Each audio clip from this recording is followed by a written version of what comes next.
Bonjour, il y a Jean-Louis qui nous accueille à Valls-et-Brouillard, donc encore une petite capsule de la région Cerdagne, le Pays Catalan.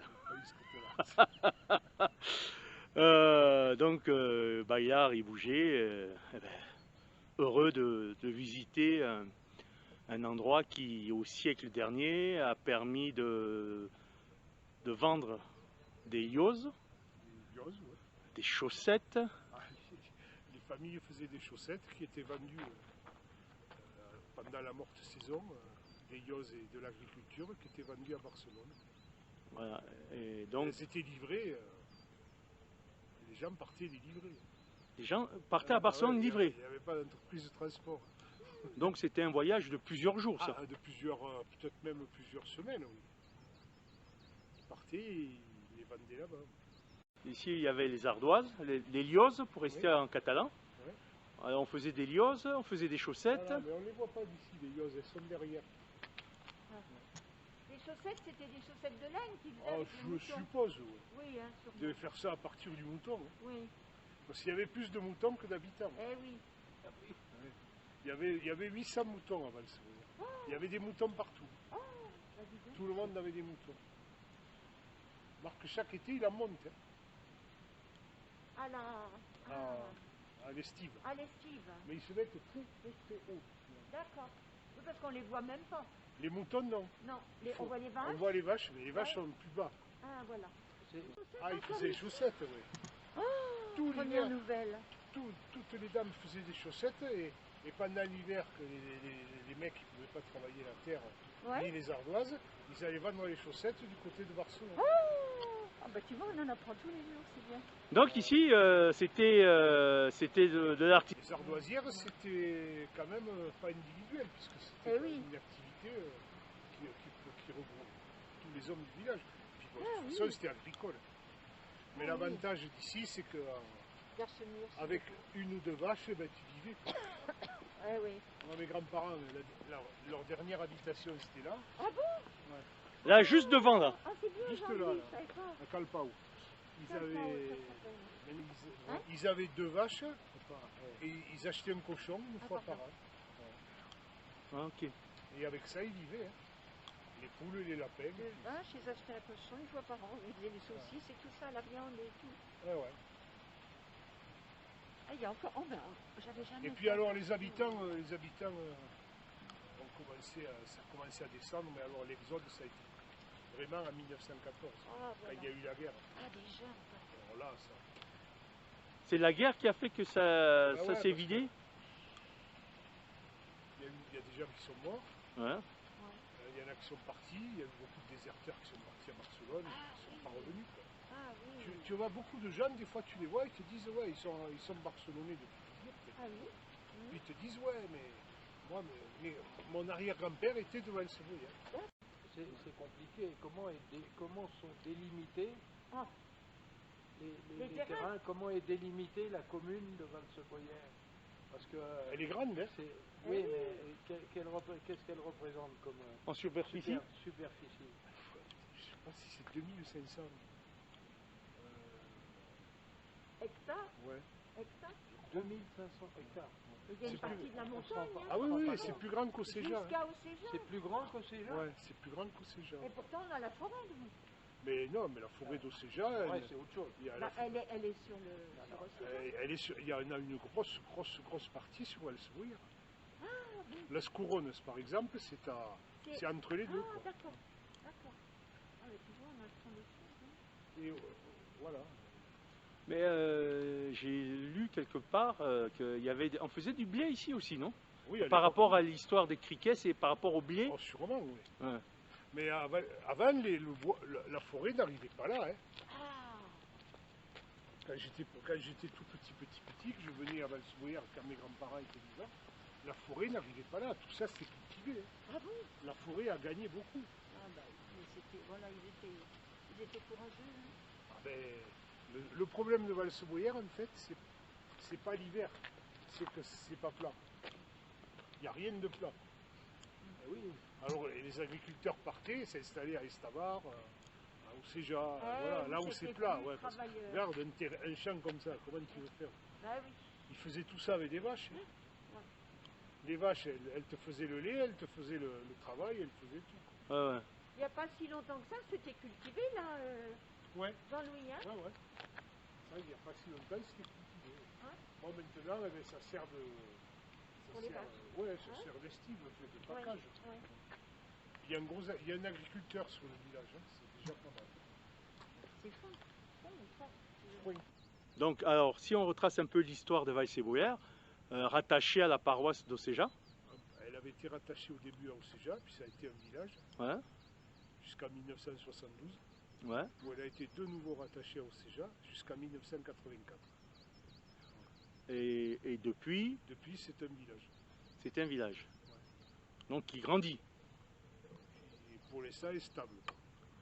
Ouais. Mais c'est vrai que quand on n'imagine pas Valls-Brouillères avec 300 habitants au début du 19e.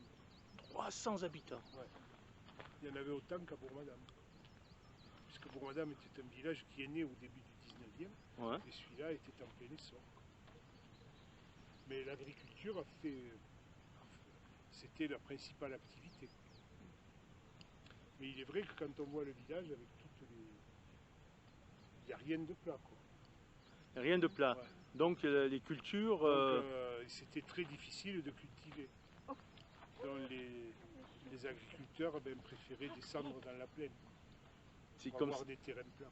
Ah, ok. Ils préféraient les plaines d'Estavar ou de Sayagouz que les plaines de Valls-Brouillères. C'est pour ça que le village s'est un peu étiolé. Parce que manque de place pour cultiver. Voilà, et c'était pas un manque de place, mais disons que c'était surtout difficile, quoi. La vie était dure ici. Hein. Mais oui. Tu sais, l'hiver, à 14h, il n'y a plus de soleil. Bon, maintenant, c'est facile de vivre à Valls-Brouillères. Ouais. Les routes sont, les routes sont faites, c'est déneigé, c'est chauffé, mais enfin, tu sais, imagine, tu vois toutes ces ruines, imagine combien ils étaient par maison là-dedans. Ah ouais. C'est pas comme maintenant, on a chacun sa fiole. Tout ce qu'on voit à l'état de ruine, actuellement d'ici, était habité l'autrefois par des maisons construites. C'était le village là-haut. C'était le village là-haut. Ouais, le village était face au soleil, quoi. Ah oui, Bien bien sûr. sûr. Ouais. Après, bon, ils descendaient comme ça, mais après, ça, Oui, oui. Par contre, c'était loin de l'eau là-haut. Hein. ouais, mais l'eau, Je sais pas comment ils faisaient. il y avait une fontaine en bas. Ah. Et puis, je sais pas comment ils faisaient, si la fontaine y était. Peut-être qu'il y en avait d'autres. Hein. Ah. Ouais, parce que tu m'as parlé de 3 rivières qui Oui, se il y a retrouvent. 3 rivières, oui. Une qui descend du côté de Saint-Barnabé, Ouais. Ah, qui vient peut-être par là. qui passe à droite de l'auberge voilà. des Écureuils, Ouais. qui s'appelle le Faïtou. Hein. Celle qui descend d'ici, là, comme ça, qui s'appelle le Villa, puis une autre qui descend du bois qu'on a en face, qui s'appelle la Paguera. Donc, Et elles se réunissent toutes les trois à la sortie du village, presque au même endroit. la Vanera. Et ça forme la Vanera. Ah, ça forme la Vanera. La Vanera, à Valls-Brouillères, il n'y a pas la Vanera, il n'y a qu'à la sortie. Quoi. D'accord. Ah, ok. Et malgré tant d'eau qui aurait pu servir à l'agriculture, la géographie a fait que tout le monde se sauve. Ils se sont partis surtout parce que c'était très difficile de vivre ici. Et puis voilà. Ouais. Et puis beaucoup ne sont pas allés à la guerre. Ouais. Ils se sont barrés. Quoi. Mhm. Tu sais, ici, là c'est l'Espagne derrière. Ah oui. Il faudrait avoir un tunnel, mais il faudrait y aller. Hein. Donc le sommet, c'est juste là-haut. L'Espagne, c'est juste en haut. C'est en face. En De l'autre côté. Voilà. De l'autre côté, au sommet, sur la crête là-bas. De l'autre côté, si on creusait un tunnel, il y a un village qui s'appelle Doria. Ah, Dorian. Doria. D-O-R-I-A. Dorian. Voilà. D'accord. Et donc beaucoup de sentiers de randonnée, non? Il y a beaucoup de sentiers de randonnée. Surtout que maintenant on fait partie du projet Puigmal 4 saisons. Ah, le fameux. Tu peux me toucher un mot parce que Oui, ça va se faire. Ouais. ça consiste à quoi? Le Regarde pas Puigmal 4 saisons, Oui. c'est un projet qui n'a pratiquement rien à voir avec la neige, qui est porté par la communauté de communes et par l'entreprise Rossignol. Bon. Rossignol apporte son savoir-faire. Voilà, ok. Et donc c'est un projet qui est de bike, de trail, de marche nordique et l'hiver de ski de rando. Ah, pas de ski de fond. Ah, fond, rando. Ah, ok. Mais fond, c'est surtout rando parce qu'il n'y a pas de ski de fond, il faut tracer. C'est surtout ski de rando. Donc les bureaux seront ici. Non, non, non, les bureaux, ils seront à Air. Ils seront au site, à l'ancien site plus moins. S'il y a des bureaux. Hein. Ouais, ouais. Pour l'instant, il y a un food truck et à l'ancien bâtiment, au bâtiment de Lutte 6. Mais c'est un projet, quoi qu'on dise, quoi que certains gens en disent, c'est un projet écolo. C'est pas un projet destructeur, bien au contraire. Voilà. Tout a été discuté, bon, ça va. Donc c'est pas contre... comment ça s'appelle déjà? La protection du territoire, là, comment on appelle déjà ça? Le parc. Le parc, ouais. Ah, le parc régional. Ah non, mais le PNR. Ouais. Non, non, mais le PNR a été partie prenante au départ et le projet a été validé par le PNR. Ah, ok. Par le PNR, oui, par Natura 2000, par Oui, oui. les seuls qui râlent, ce sont quelques écolos que je ne connais pas trop. Donc, je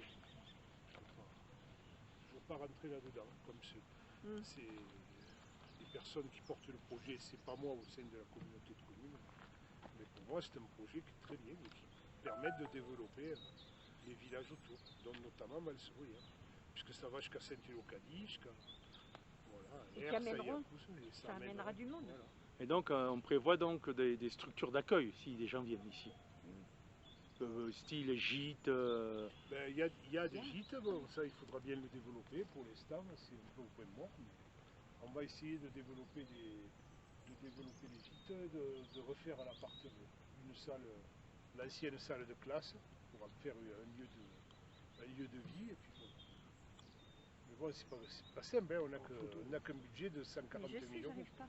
Ah ouais, c'est un petit budget. Et oui, mais c'est 44 habitants. Combien? 140 000 euros. Ah.